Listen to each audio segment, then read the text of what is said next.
Hoy quiero terminar esta serie de sermones en Hebreos capítulo 11, donde comenzamos.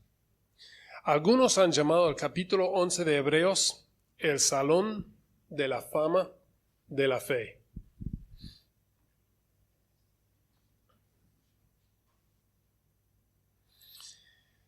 La carta llamada Hebreos en el Nuevo Testamento fue escrita a seguidores judíos de Jesús. Por eso se llama Hebreos.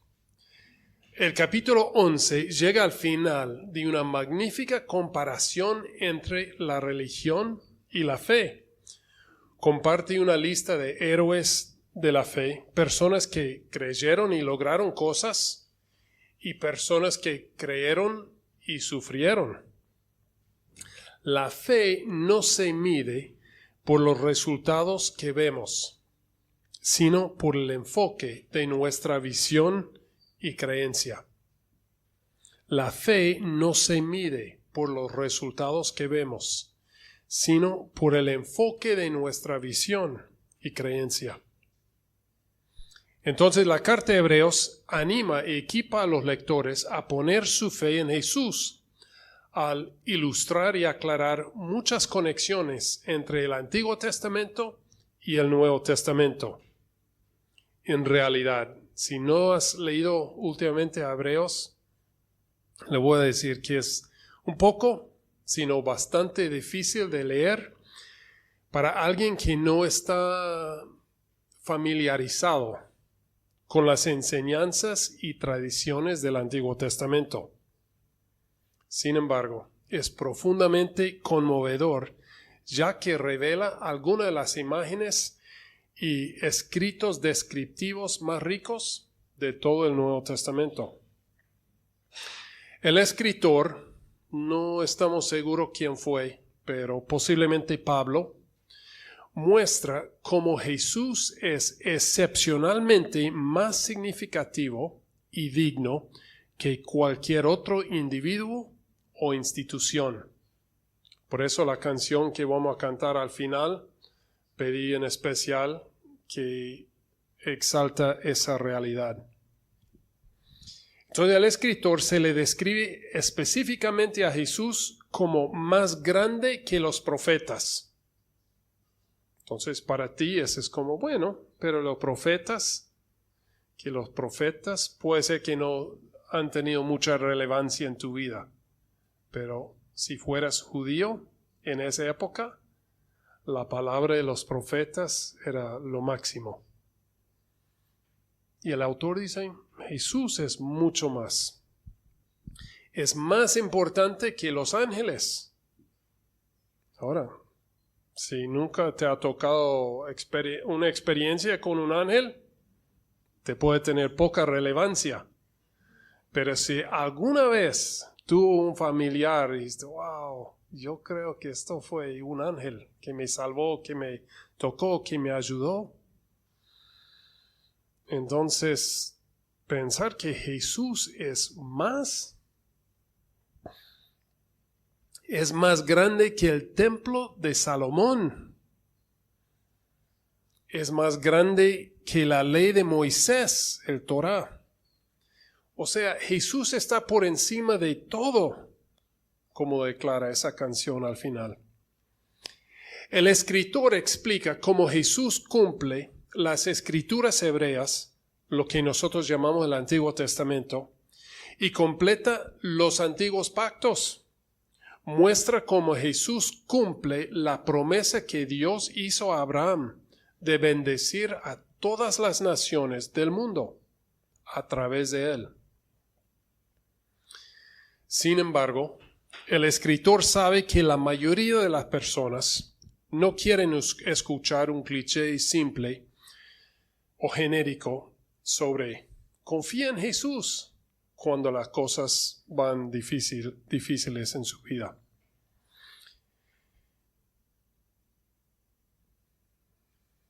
Tenemos un poquito de ruido.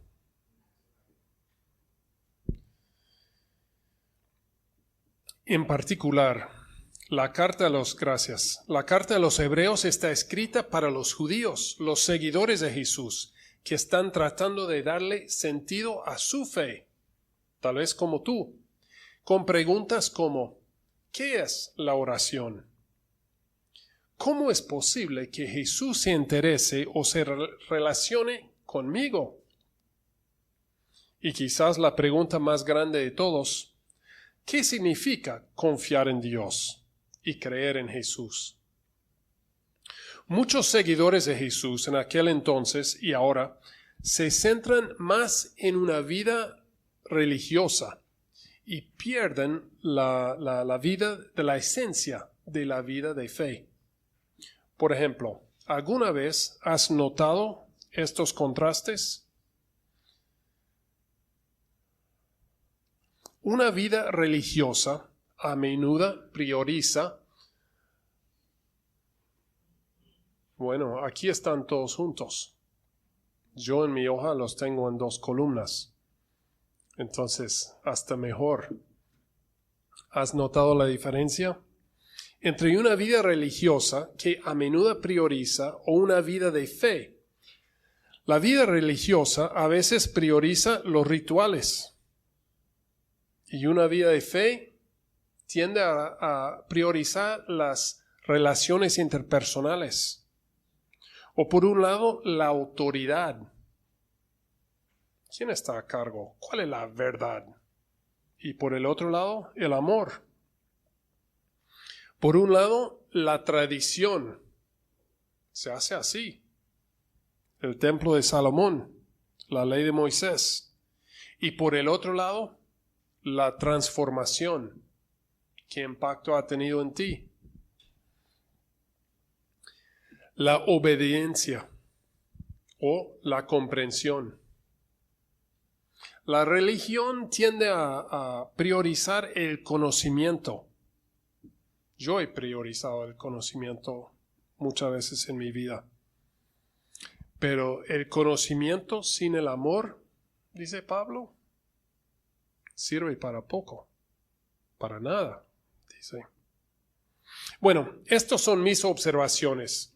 Y la lista podría ser más larga, pero la comparto para ayudar a reconocer la tentación que tenemos nosotros en nuestras propias vidas cuando nos sentimos tan cómodos con la rutina de nuestra práctica religiosa que podemos olvidarnos fácilmente de la fe. Y es la fe que nos lleva a una relación con Dios. Hebreos 11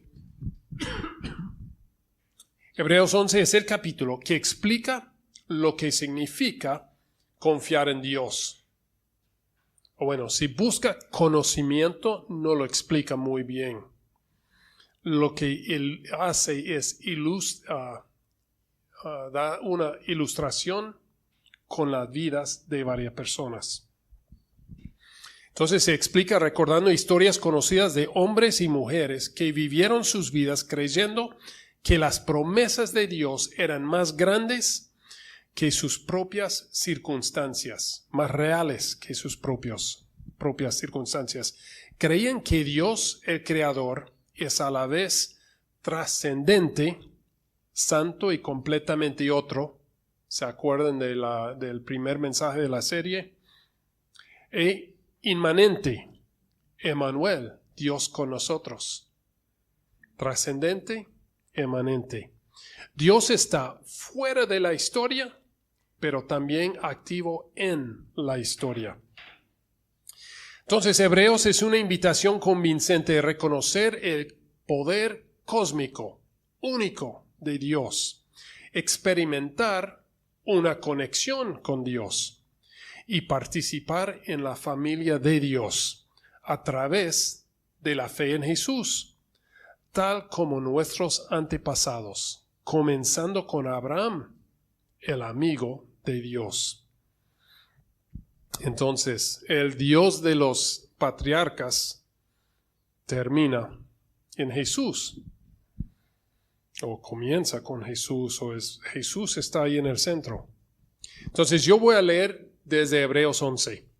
Leeré los primeros versículos y luego pasaré a la parte que habla de Abraham, Isaac, Jacob, José, los que venimos hablando. Y mientras escuchas, ¿qué notas? ¿Qué ves en estos textos? Hebreos 11, 1 al 3 dice, comienza el capítulo así. Ahora bien, dice ahora bien porque ya viene escribiendo por un buen rato.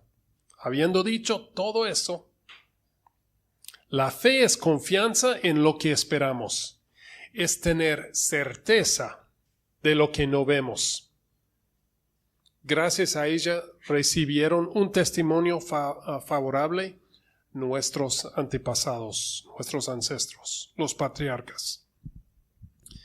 Por la fe entendemos que el universo fue formado por la palabra de Dios, de modo que lo visible no provino de lo que se ve.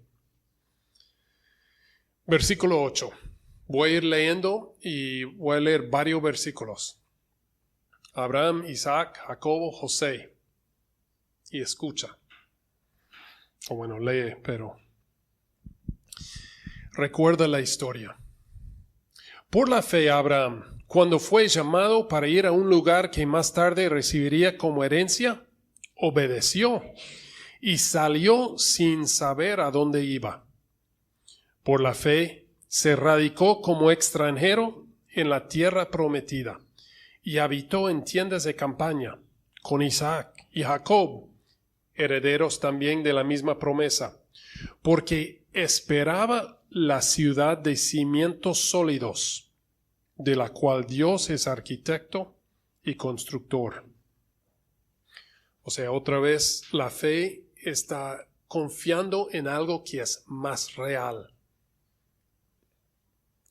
Versículo 11. Por la fe, incluso Sara, a pesar de su avanzada edad y de que era estéril, recibió fuerza para tener hijos, porque consideró fiel al que le había hecho la promesa. Así que de este solo hombre, ya en decadencia, nacieron descendientes numerosos como las estrellas del cielo, e incontables como la arena a la orilla del mar. Todos ellos vivieron por la fe y murieron sin haber recibido las cosas prometidas. Más bien las miraron y les dieron la bienvenida desde la distancia. ¿Se acuerda cuando hablamos de la visión más allá del horizonte? La imagen del elfo. También confesaron que eran extranjeros y peregrinos en la tierra. Al expresarse así, claramente dieron a entender que andaban en busca de una patria. Si hubieran estado pensando en aquella patria de donde habían emigrado, habrían tenido oportunidad de regresar a ella. Antes bien, anhelaban una patria mejor, es decir, la celestial. Por lo tanto, Dios no se avergonzó de ser llamado su Dios y les preparó una ciudad. 17. Por la fe, Abraham, quien había recibido las promesas, fue puesto a prueba y ofreció a Isaac su hijo único, a pesar de que Dios le había dicho: tu descendencia se establecerá por medio de Isaac. Muchos de nosotros hemos estudiado esta historia en el curso que tomamos aquí. Abraham consideraba, dice el escritor, que Dios tenía poder hasta para resucitar a los muertos. En sentido figurado, recobró a Isaac de entre los muertos. Por la fe, Isaac bendijo a Jacob y a Esaú, previendo lo que les esperaba en el futuro. Por la fe, Jacob, el nieto, cuando estaba a punto de morir, bendijo a cada uno de sus hijos, a cada uno de los hijos de José, y adoró, apoyándose en la punta de su bastón. Es una manera linda de decir justo antes de morir. Por la fe, José, al fin de su vida, se refirió a la salida de los israelitas de Egipto y dio instrucciones acerca de sus huesos. Bueno, ¿qué notaste? ¿Qué viste? No sé si probablemente no estaban contando los versículos, pero Abraham recibió una mayor mención, ¿no? 12 versículos, mientras que Isaac, Jacob y José reciben cada uno un versículo. Y Sara recibió su propio versículo y otra mención especial. Bueno, ese es por un lado. Abraham y Sara son elogiados por la fe que demostraron a través de las decisiones que tomaron durante su largo y difícil viaje por la vida. Isaac y Jacob y José son mencionados aquí, recordados por su fe justo antes de morir, cuando terminaron sus vidas. ¿Viste Abraham y Sara? Decisiones tomadas a lo largo de la vida. Isaac y Jacob, porque justo al final lograron como entender y participar en esa fe. Los patriarcas fueron famosos en vida. Abraham dejó su tierra natal para seguir la promesa del destino de Dios. Él y Sara se mantuvieron humildes y a pesar de algunos pasos en falsos, ¿se acuerdan del viaje que habíamos hablado? A pesar de algunos pasos en falso, establecieron un nuevo hogar en la tierra prometida. Establecieron un legado de vida y fe que continúa hasta el día de hoy. Sin embargo, también dejaron un legado de conflictos familiares no resueltos. Yo enfaticé esto mucho la semana pasada. La solución de Abraham a los conflictos familiares fue siempre la separación. Despidió a Lot, despidió a Agar, despidió a Ismael y después despidió a todos los demás hijos, menos Isaac. Él esperaba aparentemente preservar la paz mediante el aislamiento y las separaciones y rupturas. Pero la historia muestra que la falta de resolución creó ansiedades y resentimientos en la siguiente generación. La siguiente generación fue Isaac. Isaac confió en la promesa de Dios para el futuro, pero no hizo ningún intento, según la parte que leemos, para reconciliarse con su familia. En lugar de separarse, él optó por ignorar y fingir. Vivió gran parte de su vida con conflictos familiares, pero todos juntos y todos fingiendo. Sus hijos mellizos deberían haber estado confundidos por los conflictos familiares ocultos, pero pronto aprendieron a jugar, a participar en ese juego y crecieron llenos de resentimientos y que eventualmente se convirtió en odio del uno hacia el otro. Entonces la familia Jacob, hablé bastante la semana pasada, él parece haber manejado sus conflictos con rupturas por completo. ¿Sabe qué estoy diciendo? Cuando, bueno, esa persona me es tóxica, así que no los miro más, no les hablo más, ¿no? Es como para mí no existe esa persona. Y Jacob fue bueno para eso. Pero esto en la historia produjo más daño. Las semillas del odio se convirtieron, ya las semillas habían crecido y en la vida en la generación de Jacob, sus hijos, ya era una cultura de violencia. Entonces, estas personas no solamente son personas para tener ahí al lado, pero ya no son personas, son objetos. Los puedo matar, hacer violencia, si es el mismo hermano, venderlo como esclavo. ¿Por qué no? Entonces, Jacob parece haberse centrado más en su trabajo que en su matrimonio, su familia.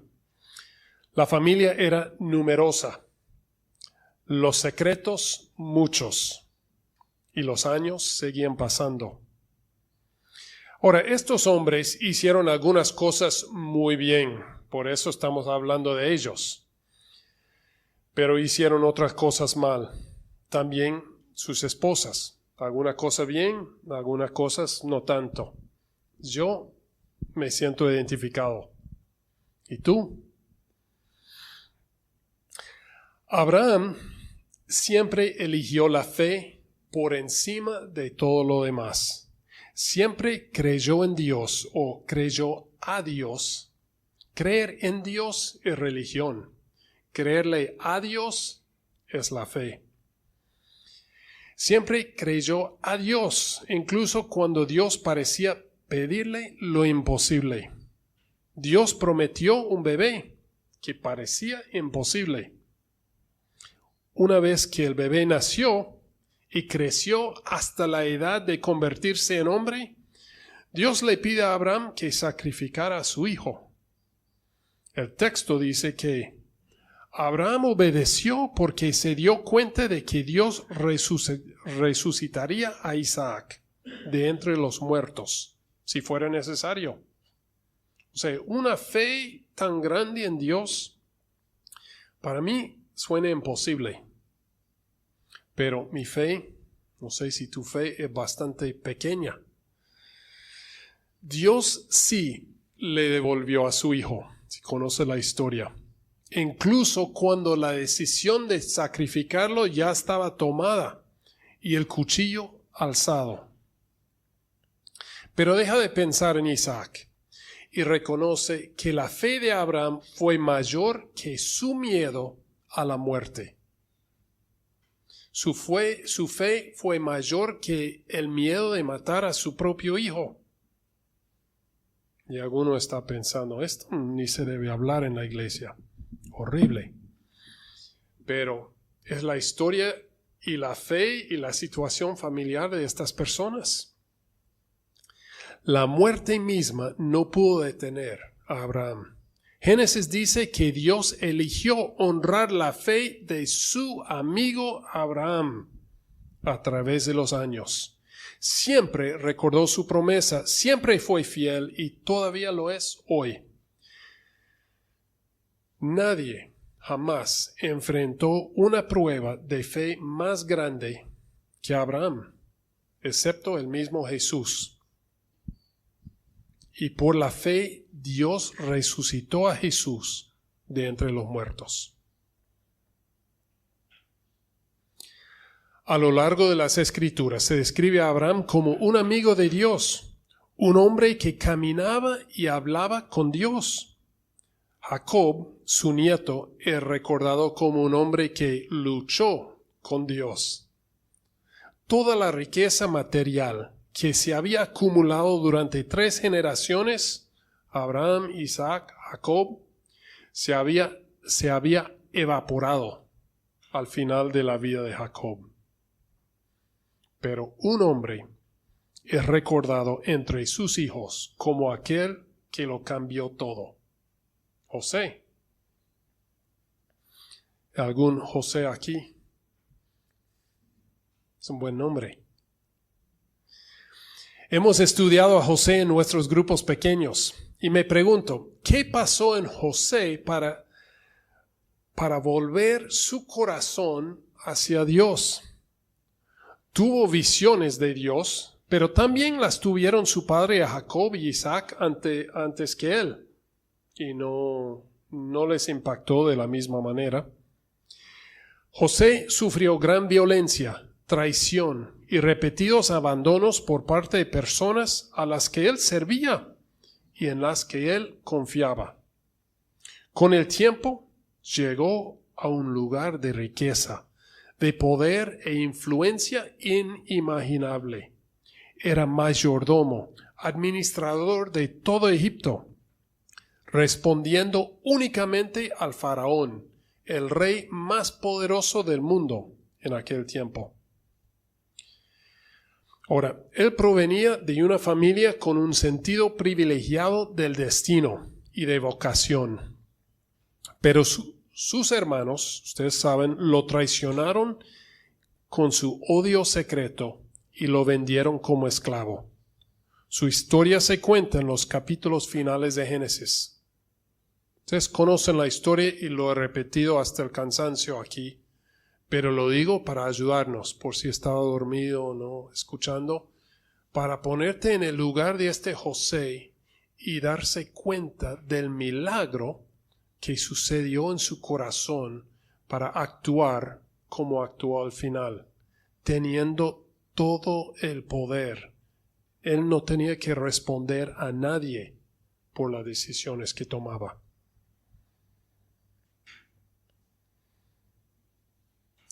Entonces, si Abraham es el amigo de Dios y el padre de la fe, entonces José es el siervo sufriente que figurativamente volvió a la vida por el bien de su padre y su familia, porque ellos pensaban que estaba muerto. Él regresó por la misericordia de Dios en un momento y lugar en el que pudo revelar el amor y el perdón de Dios. Si eres extranjero aquí esta mañana, tal vez Dios te trajo aquí para cambiar algo, aprender algo y después revelar esa nueva persona a una familia, un familiar que lo necesita. Esa reconciliación. Y si no eres extranjero, se aplica lo mismo. Los hermanos de José eran religiosos, pero creían en sus tradiciones y tenían terror a la muerte. Creían que una vez que su padre muriera, José se vengaría de ellos. Excepto que José no lo hizo. Se elevó por encima de todas las enseñanzas religiosas de su tiempo, que hubiera justificado su venganza contra ellos, o su justicia, podemos decirlo, contra ellos, pero siguió la fe de sus padres y honró a Dios. Dios, quien se había vuelto muy real para él en medio de sus tiempos difíciles. José fue un gran hombre, pero el poder de su vida provino de su fe en Dios. La historia de los patriarcas revela que la fe no es un sentimiento que viene y va, sino una confianza y esperanza firmes y confiadas en Dios. Confianza y esperanza. La fe vence a la muerte porque nos conecta con Dios. Y Hebreos concluye con estas palabras en el capítulo 13, 6 al 8. Así que podemos decir con toda confianza, el Señor es quien me ayuda, no tengo miedo. ¿Quién me puede hacer un simple mortal? ¿Quién me puede hacer un simple mortal? Acuérdense de sus dirigentes que les comunicaron la palabra de Dios. Consideran cuál fue el resultado de su estilo de vida e imitan su fe. Jesucristo es el mismo ayer, hoy y por siempre. Está diciendo, mire cómo Jesús actuó a favor de José y trajo una reconciliación a esa familia. Lo que hizo en aquel tiempo, lo puedo hacer hoy. Lo puedo hacer por ti, por mí. Oremos. Padre Celestial, estas historias ya las sabemos más o menos de memoria, de tal manera que es difícil entrar en los detalles o en las emociones o verlas como personas reales. Es difícil hacer una conexión con un Abraham o un José y nuestra vida hoy. Sin embargo, vivimos con los secretos ocultos, con las dificultades, con las traiciones, con tantas cosas, y quisiéramos ser libres para amar, para vivir, para poder perdonar. Y ayúdanos a confiar en ti, a creerte a ti, que tú estás real, que tú estás cerca, que podemos decir, Señor, ten misericordia de mí, muéstrame, guíame. Y si es la intención de nuestro corazón, tú estás para escucharnos, para responder, paso a paso, sin muchos adelantos, como a Abraham le tocó esperar años y años, pero fuiste siempre fiel a tus promesas. Danos fe, escucha nuestra oración. Gracias por Jesús. En su nombre oramos. Amén.